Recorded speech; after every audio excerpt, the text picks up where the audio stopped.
welcome to this special broadcast on India Today. I'm joining you from Sriharikota on this edition of 6 p.m. Prime. We're counting down to the launch of Aditya L1. Meters away from me is the Satish Dhawan Space Center, which is where the missile is locked and loaded, ready to take off. This is the PSLV that I'm talking about. You can see prototypes behind me. We're getting you all the latest from the ground on the special broadcast over the next 30 minutes. Every detail that you need to know about the Aditya L1 is coming your way. 18 hours to go. At 11:50 a.m. tomorrow is when, in fact, Aditya L1 will take off to the skies. I'm Akshita Nandagopal. Here's a glimpse of what you can expect over the next half hour.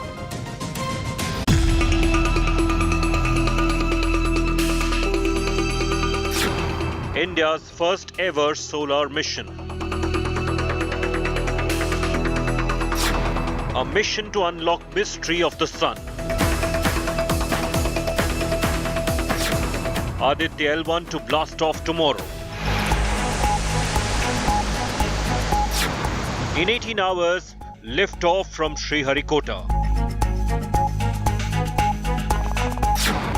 India Today gets you a 360-degree launch view. Special broadcast from launch site Sriharikota. India's big Surya Namaskar. Our top focus at 6 p.m. Prime. That's right, get set for India's Surya Namaskar. This is a satellite, Aditya L1, that will be launched at 11:50 a.m. from the Satish Dhawan Space Center behind me. Everything's locked and loaded. ISRO has confirmed that they're all set for the launch to take place as scheduled. And here on India Today, we're building up to this much-awaited space event. We've conquered the moon, and the sun obviously is next for our ISRO heroes. This is a special broadcast that's not just me getting you from Sriharikota. My colleague Neha Batam from our sister channel Aaj Tak is also joining me on this broadcast from another vantage point. Pramod Madhav, who's been getting you every exclusive conversation, every update from ISRO in the last few days, is also here in Sriharikota. And this is all to ensure that you don't miss any update that comes in right now from the Indian Space Research Organization. We also have an expert from the European Space Agency joining us on this broadcast, Dr. Ramesh, who knows a thing or two about solar sun missions, will be explaining to us the significance of Aditya L1. So we've ensured over the next 30 minutes we get you the most comprehensive broadcast here on India Today to answer all of your layman queries, and if you're an expert, to answer those questions as well. First, as always, let's begin with the headlines.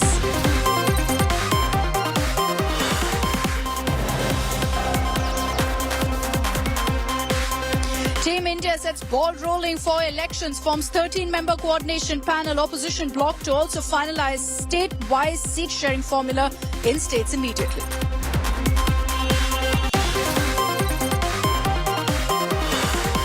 Centre sets a panel of One Nation, One Election with former President Ramnath Kovind as the chief. Team India hits out, calls it unconstitutional.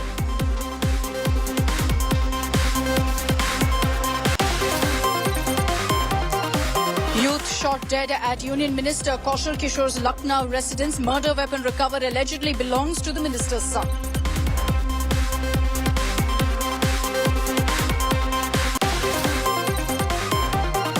Amid suspense over China's Xi Jinping absence at the G20 summit, US President Joe Biden says he's hopeful his Chinese counterpart will attend the summit in New Delhi. The answer is I hope he attends. All right, thanks everybody. The answer is I hope he attends. All right, thanks everybody.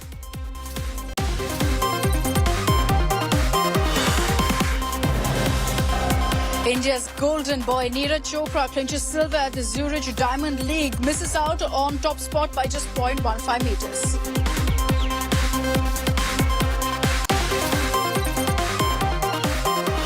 And it's the mega clash tomorrow. Arch rivals India and Pakistan to face off on Saturday for the Asia Cup. Indian skipper Rohit Sharma exudes confidence of a win.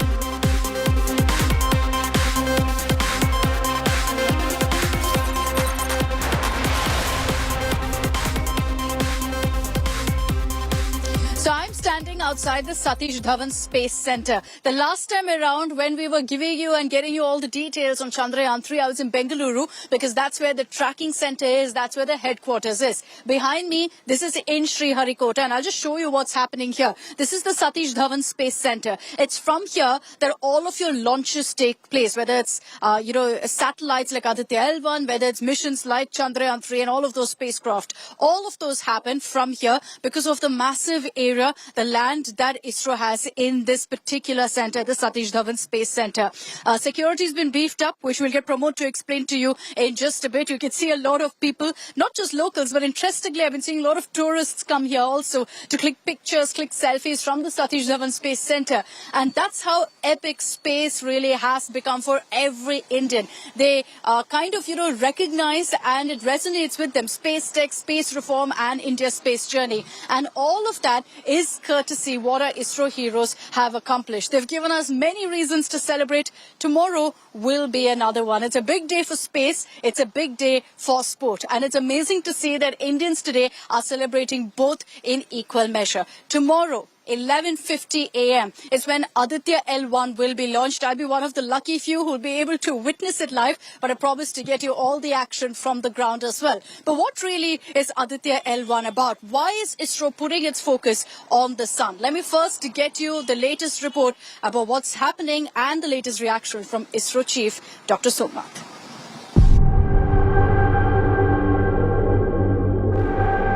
The countdown to the launch of India's first solar mission, Aditya L1, has begun. The Indian Space Research Organization is all set to launch its first space mission to study the sun at 11:50 a.m. on Saturday from Sriharikota in Andhra Pradesh. तो सब कुछ on track है और कोई भी ऐसी कोई ये देखी नहीं है जिसके कारण हमको लॉन्च में कोई बाधा आए. तो वो सब देखते हुए हमारे लॉन्च का ऑथराइजेशन मोरलेस हमने क्लियर कर दिया.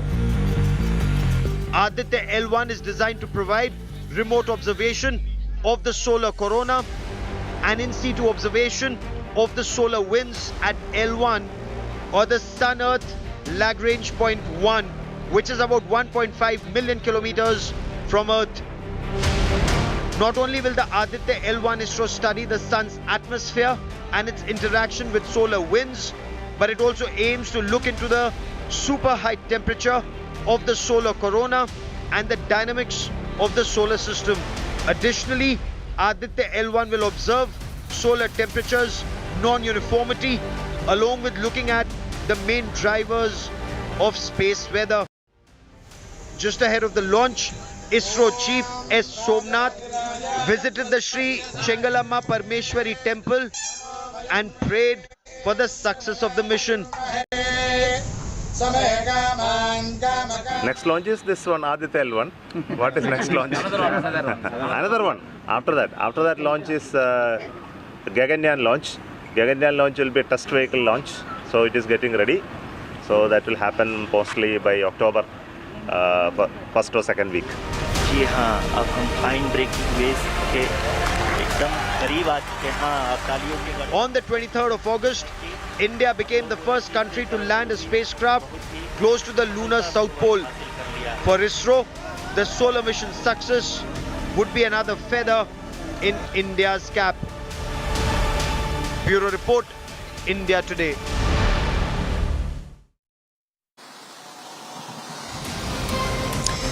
Let's take this across to our reporters live who are joining us from Sriharikota, who, like me, will be here tomorrow to witness the magic as Aditya L1 takes to the skies. Neha Batam joining us live from Sriharikota. We also have Pramod Madhav. Pramod Madhav, you're our in-house expert essentially on everything Aditya L1. You've had the opportunity to have so many exclusive conversations with the team that's been actively involved in building Aditya L1. Today is the day, of course, that I'm sure they'll be full of nerves, but also equally full of excitement. Take it away, what's happening around you?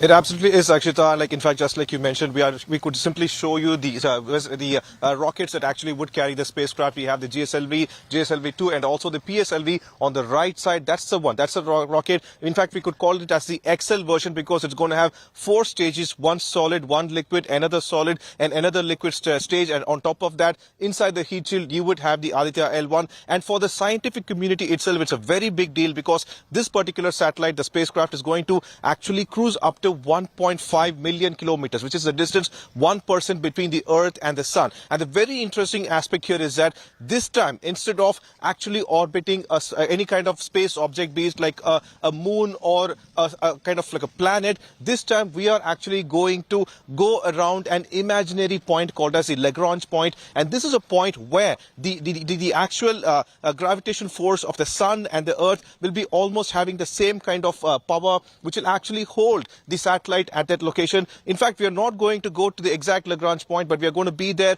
with an angular diversion of 5 to 20 degrees. That way, this imaginary point will be orbited by our Aditya L1, from where it will collect all the data. In fact, I'm showing you over this gate. You cannot even cross this gate right now, Akshita, because that's the kind of security over here. This is not even the starting point. From here, almost a kilometer away, you have the second gate, and this place is completely cordoned off. A lot of security measures have been placed over there because this is a kind of dedication ISRO puts in to send the rocket up to that point, Akshita.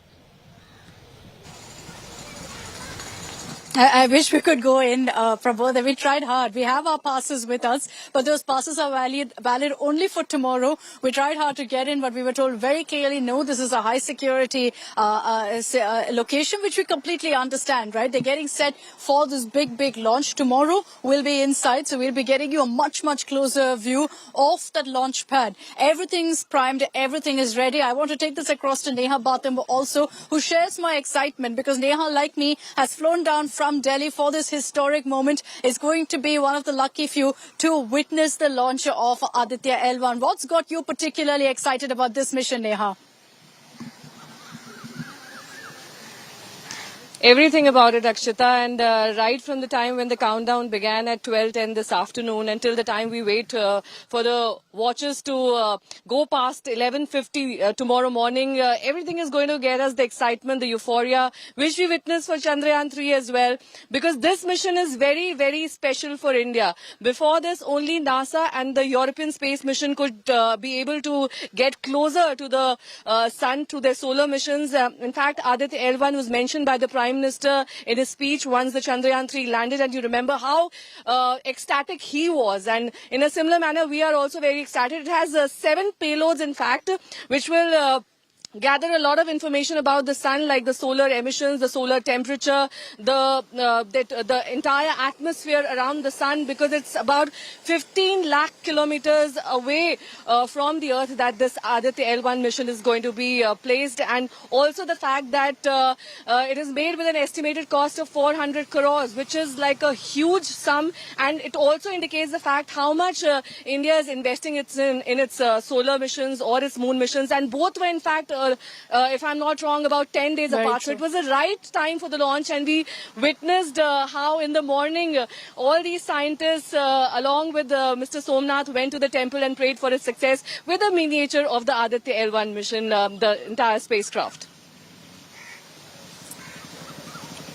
You know, there's been a lot of talk of faith or science. I think our ISRO heroes have shown that both can be combined and ensure success for the nation. Neha, making several points there that I want to pick out. One about the cost of Aditya L1. It's a huge amount of 400 crores. But you picture that and juxtapose it against how much other countries have spent on solar missions. It's nothing. It's about $45 million. And when you compare it to the US or Europe, it's at least $100 million plus. So you can imagine how much, again, India is saving on space tech. And all that is courtesy of our ISRO scientists ensuring everything is made at home, made in India. That's what's made the real difference in the costing of whether it's a Chandrayaan 3 or an Aditya L1. Let's take this across to an expert also. Neha, Pramod, Rukesh, both of you to stay on with me. I want to introduce on this broadcast Dr. Ramesh Chelladurai, who's part of the European Space Agency, the ESA. He's a Ground Services Manager there. So, Dr. Chaladurai, a pleasure having you with us here on India Today. Considering that ESA has already accomplished a solar mission, you have a solar orbiter in place, sir. Can you explain to us how hard really is a sun mission, a solar mission? Sure. Basically, science is all about understanding the basic dynamics of how things work, how things interact. So, if we ask the question, how much do we know about the sun? Very little. So, we have started the journey in understanding the dynamics of sun since there has been a couple of missions, Ulysses, Solar Orbiter, SOHO, even Cluster. But do we know enough? No, not yet.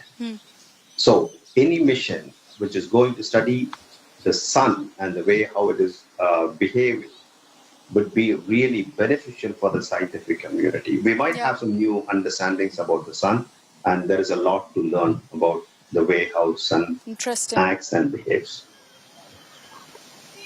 But I wonder, Dr. Chaladurai, one point that's really stuck out for all of our viewers is the fact that this satellite is going to take 4 months to reach the point, which is the Lagrange imaginary point where it's going to be doing that halo orbit.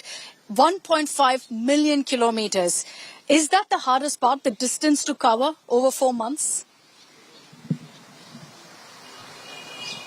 In terms of journey and the distance, yes, it is a long distance. But on the other hand, there are many other factors which also play a major role.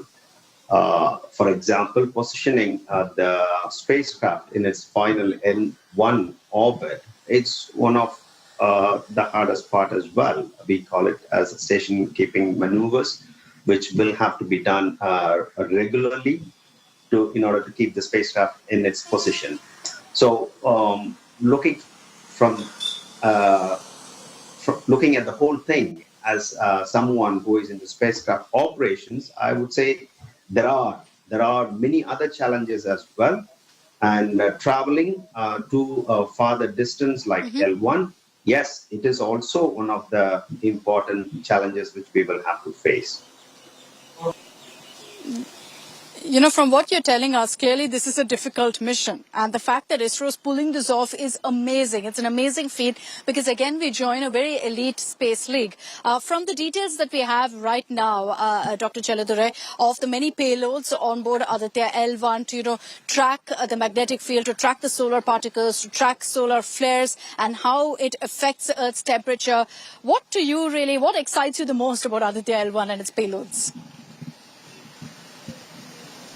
It is just adding value to the scientific community. So, to answer your question, we will have to look into the immediate needs of the scientific community within India, basically because ISRO is sending the mission to meet the needs of the scientific community within India, which would also be beneficial for the worldwide scientific community. So the requirements come from those users who are going to use the data from the spacecraft. So which data will be valuable? It would be hard to say now. What will Aditya find out once it is in orbit? We do not know yet.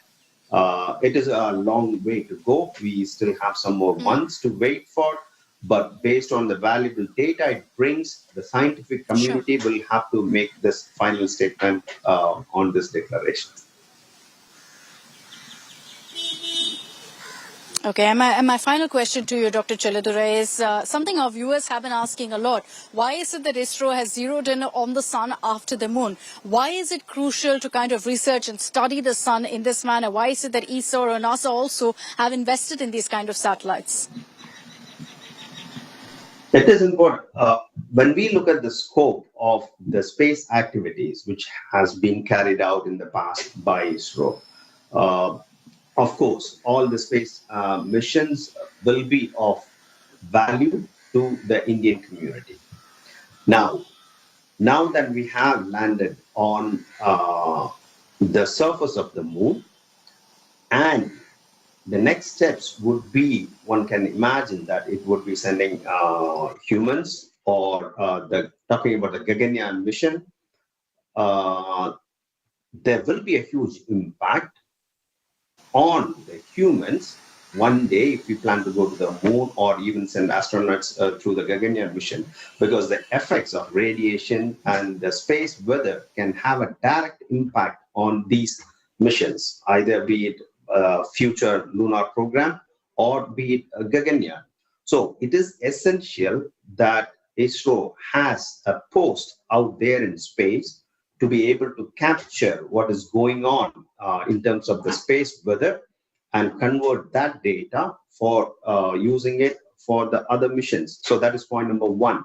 And you can also add by saying that it is just like having a post out there wherein we capture the data before it reaches Sure. the Earth, which we call as prediction. So the impact of solar flares, the corona mass ejections, it would be much, much beneficial for the Indian infrastructure on ground to be able to prepare themselves in case one day Okay. if there is a serious consequence coming naturally from the sun.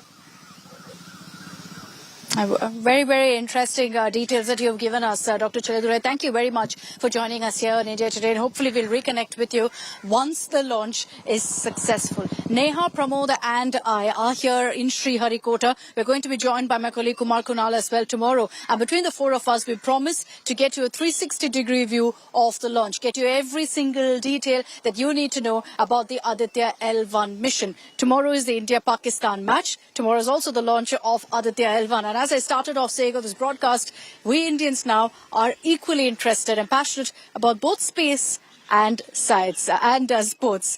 So sports and space, both is something that we will keep a close eye on. That's it from me. Thanks very much for tuning in to this special edition of 6 p.m. Prime. This is me, Akshita Nandagopal, signing off from Sriharikota, the Satish Dhawan Space Centre.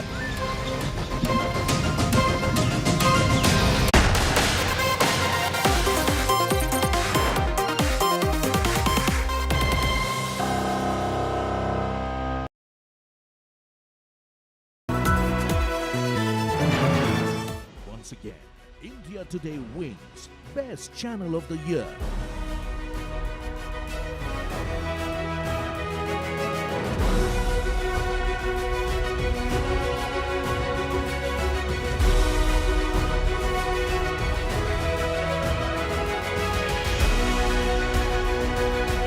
Thank you very much, viewers, for making the India Today group the most awarded TV news network at the ENVA Awards 2023.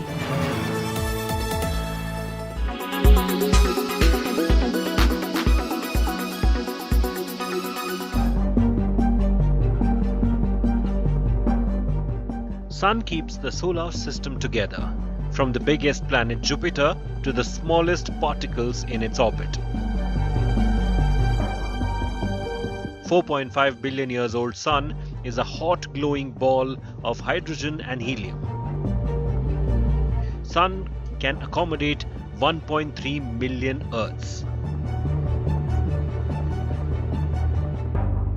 From the powerful eruptions to the steady stream of charged particles, the Sun influences the nature of space throughout the solar system. Sun doesn't spin like, let's say, the Earth.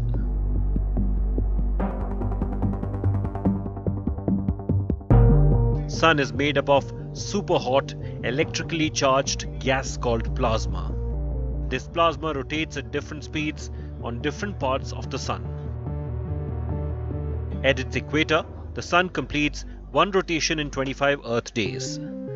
At its poles, the Sun rotates once on its axis every 36 Earth days. The temperature in the Sun's core is about 27 million degrees Fahrenheit, or 15 million degrees Celsius. It is so hot that it can sustain a nuclear fusion.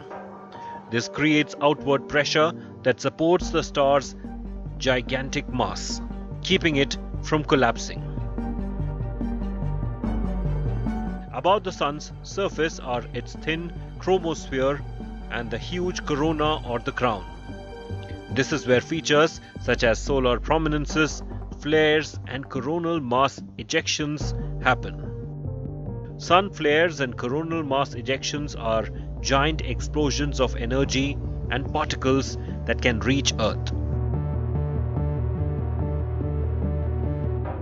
A solar probe typically looks at studying all of these from a safe distance so that nothing gets burned down. Solar probes are also carried out to predict successfully the flares and giant explosions that propel particles from it and can cause serious damage to any spacecraft. Center and has the capability to alter atmospheres of different planets, including Earth. Sun is a relatively younger star in our galaxy. Study of the Sun helps understanding other stars in the Milky Way and galaxies beyond. The various thermal and magnetic phenomena on the Sun are of extreme nature, so the Sun provides a good natural lab to understand those phenomena.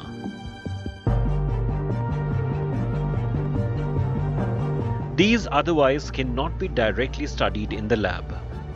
All these studies lead to a better understanding of Earth, its atmosphere, genesis of this solar system, and the universe.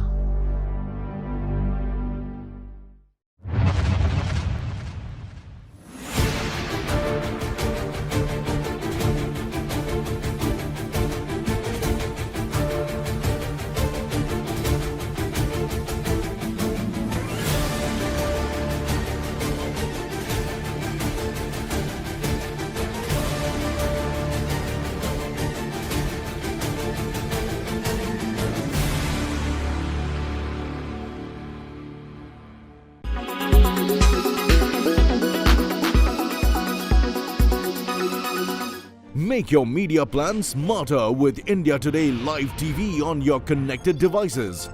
Amplify your brand with 100 million smart internet viewers. To advertise, mail us at sales@aajtak.com.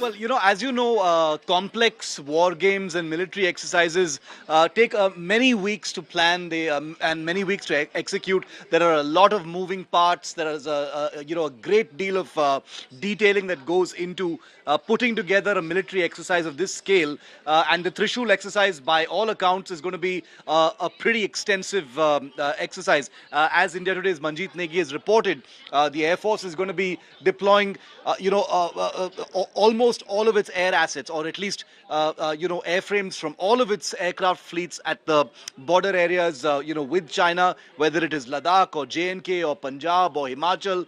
It's going to be a big exercise, but let's never forget that there is a great deal of messaging also that happens. The G20 also isn't something that was decided just a few weeks ago. It's been a long time in the planning phase as well. The dates have been known for a long time as well. So the Indian Air Force deciding to put up this offensive combat war game, military drill, whatever you want to call it, at a time when all these countries are going to be in India. There's still suspense over Xi Jinping's attendance, despite what Reuters and others are reporting. There's no official confirmation, but assuming that even if he doesn't come, the fact is the psychological effect of vast military exercise on the China border at a time when the India-China standoff continues to be the largest military standoff in the world at this point of time, sends out a huge message as far as a country that will do what it takes to defend itself against an unpredictable and an unsavory neighbor that continues to have territorial ambitions. This is a country, remember, that literally all other, many members of the G20 have problems with, whether it is, whether it is the United States, whether it is Canada, whether it is the United Kingdom. All of these countries have their own individual issues with China, but it is India that is fighting China face to face, diplomatically and of course militarily as well. So this exercise Trishul by the Indian Air Force is one element of a game that India, in my opinion, has been late to come to, but is obviously playing it really, really well and playing it in a hard-nosed fashion. Playing mind games, psychological operations, power projection, showing what the Indian Air Force is capable of, choosing to do it using air power, which the Indian Air Force and the Indian government know, the India enjoys a huge advantage on, especially in eastern Ladakh. So all of these factors go into, the subtle and overt interplay between two countries that could very well be at war. Thankfully, that's a remote prospect, but this war game certainly goes a great distance in telling both China and the world that India is not just any other country. Hello everyone, this is Anita Brito in conversation with the one and only Shyam Kaushal. Hello sir, कैसे हो आप? Hello, नमस्कार जी. अभी भी आप continue कर रहे हो और आपके बहुत अच्छे लाइनअप्स है, जैसे आपने बोला डंकी है, फिर आपके पास जो बंगाली मूवी है वो भी है, ये बंगला बंधु. हाँ जी. प्लीज उसके बारे में थोड़ा इन डेप्थ बात कीजिए, थोड़ा डंकी के बारे में हमें बात कीजिए. It's an all and out action film? No, it is not a, there is action in it. But मुझे ये जानना है आपसे, ये पर्सनल क्वेश्चन है, आपको सबसे ज्यादा कौन से एक्टर के साथ काम करके मजा आया, मुझे ये बताइए. मैंने अमित जी के साथ काम किया, अमित जी से लेके सभी के साथ जितने भी आगे ना, सभी के साथ काम किया. फिर जो साउथ के भी मोस्टली सुपरस्टार्स उनके साथ भी काम किया. पर आज तक भगवान की दुआ से कभी किसी के साथ इशू नहीं हुआ, कभी कुछ नहीं हुआ, सबसे प्यार ही मिला है. तो मेरा एक मानना होता है, जैसा मैं आज भी ओपनली बोलता हूँ कि पिछले मैं 43 साल में मेरे को कोई बुरा आदमी नहीं मिला. तो मैं कभी सोचता नहीं हूँ कि अगर कुछ कमियां होंगी तो मेरे में होंगी. कोई बुरा आदमी नहीं है, कोई भी ऐसा. जब मैं एक्टर्स, मेरे जो छोटे हैं जैसा रणबीर सिंह, रणबीर कपूर, अर्जुन कपूर, उन्होंने मेरे साथ शुरू किया, जब भी मिलते पैर छूते हैं, ऐसा बच्चों की तरह. तो आप अगर उनको प्यार देते हो तो आपको सामने से प्यार मिलेगा ही.